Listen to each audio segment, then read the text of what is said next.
One.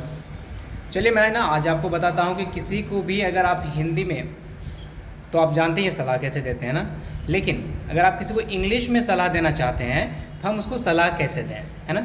तो सलाह देने के लिए हम लोग किसी को भी एडवाइस अगर आपको करना है तो हम लोग एडवाइस के लिए हम लोग यूज़ करते हैं शुड का, है ना। और शुड के कई सारे यूजेस हैं, है ना।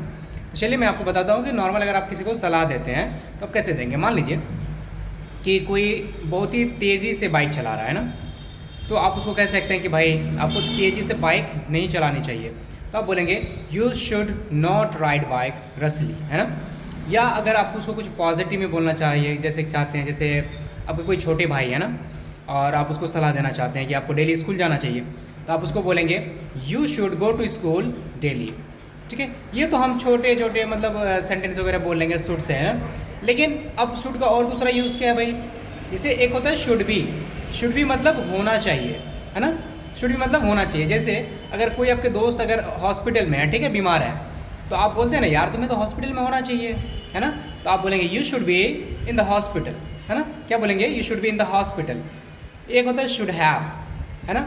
शुड हैव मीन्स आपके पास कोई चीज़ होनी चाहिए, है ना, चाहे पैसा हो, गाड़ी हो, कुछ भी चीज़ें हैं, चाहे दोस्त हो, कुछ भी आपके पास होनी चाहिए, है ना। जैसे आपके पास आईफोन होना चाहिए, तो मैं बोलूँगा, आप कैसे बोलेंगे इसको, बोलेंगे यू शुड हैव आईफोन, है ना। आपके पास आईफोन होना चाहिए। आपके पास का पैसा होना चाहिए, यू शुड हैव मनी। ठीक है, आपने बोला यू शुड हैव मनी।